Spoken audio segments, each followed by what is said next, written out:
Oi, Herrero, ótima tarde para você também, para todos os ouvintes sintonizados aqui na Rádio Bandeirantes. Pois é, o São Paulo tem várias ligações, questão de transferência, da ajuda, como você bem mencionou, a gente vai citar cada uma delas.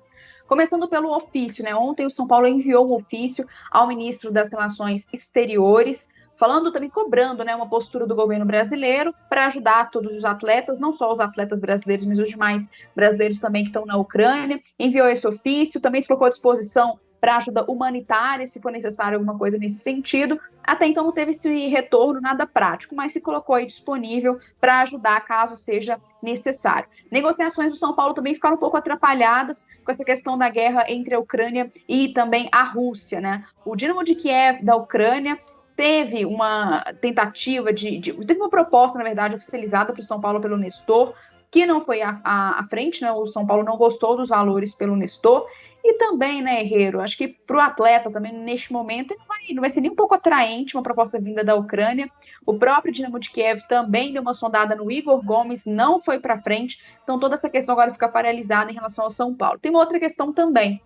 O Carlos Belmonte, ontem em entrevista aos colegas jornalistas do portal ge.com, disse que o São Paulo se colocou à disposição ao David Neres, que está jogando agora na equipe do Shakhtar Donetsk, que caso ele queira voltar para o Brasil, que o clube abre as portas aí para pagar os salários. A gente pode pensar numa situação parecida, claro que não igual, mas parecida com o que aconteceu na pandemia, né? No ano passado, assim que eclodiu a pandemia, ano passado não, 2020, já perdeu a referência do tempo, mas em 2020, assim que eclodiu a pandemia da Covid-19, especialmente em Wuhan, né, e outras cidades também da China, alguns clubes chineses emprestaram seus atletas, dado o cenário de paralisação dos seus campeonatos, emprestaram seus atletas para outras equipes em países ainda não afetados pela pandemia, naquele comecinho de 2020, para que os atletas pudessem treinar, ter um ritmo, enfim, com os clubes arcando com os salários, e depois esses atletas se tornavam, que no futebol brasileiro, pelo menos o caso no futebol de mulheres, por exemplo, o mais famoso foi da Bia Zanerato, que foi emprestada ao Palmeiras, porque não tinha condição de jogar em Wuhan, o time dela era de Wuhan.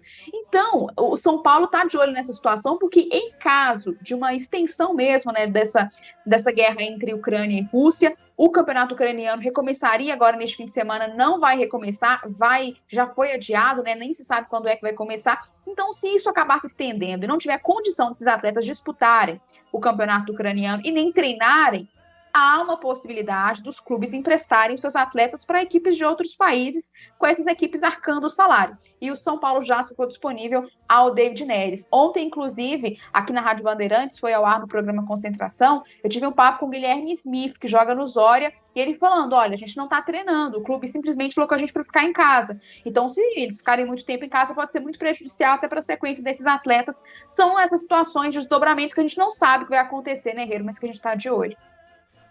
Isabelle Moraes, são os desdobramentos desse conflito entre Ucrânia e Rússia, com mudanças, inclusive, nos patrocínios do Manchester United, do Schalke 04, Manchester United, é claro, da Inglaterra, o Schalke 04 da Alemanha, mudanças também na Fórmula 1, mas em campo a gente tem que falar sobre o São Paulo, que suou, penou, não venceu o Campinense, mas se classificou e avançou para a segunda fase da Copa do Brasil, né, Isa? É isso, 0-0, jogo em Campina Grande, né, no Amigão, ontem à noite, lá na Paraíba. O São Paulo tinha a vantagem do empate, mais bem ranqueado que o Campinense, fez valer essa vantagem do 0-0. Foram 24 finalizações do São Paulo, mas bola na rede, que é bom, não teve. O time está classificado, vai encarar o Manaus. Ainda não tem a data marcada para esse jogo, mas a gente tem umas datas base, né, para a segunda fase da Copa do Brasil, 9 e 10 de março, 16 e 17 de março. 10 de março com certeza não vai ser, porque vai ser o jogo com o Palmeiras, aquela partida que seria durante a participação do Verdão no Mundial de Clubes e que foi adiada. Então o São Paulo deve enfrentar no Morumbi o Manaus pela segunda fase da Copa do Brasil no dia 16 ou dia 17, ainda sem confirmação dessas datas. E o mês de março que vai ser bastante agitado, né? Porque no comecinho, dia 5, já vai ter jogo contra o Corinthians, dia 10 encara a equipe do Palmeiras, depois tem esse jogo aí, mata-mata da Copa do Brasil, e pelo menos no bolso um dinheirinho já entrou, viu, Herrero? R$ 1.270.000 só pela presença na primeira fase, e a classificação garantiu mais 1.500.000 para o São Paulo, totalizando aí quase 3 milhões para os cofres do tricolor. Isabelle Moraes, ao vivo aqui na Rádio Bandeirantes, trazendo os destaques dentro de campo e fora de campo do São Paulo Futebol Clube. Um grande abraço a você, ótimo trabalho nessa sexta-feira. A gente volta a se falar assim que novidades forem aparecendo do São Paulo e também desse resgate, possível resgate dos jogadores lá na Ucrânia.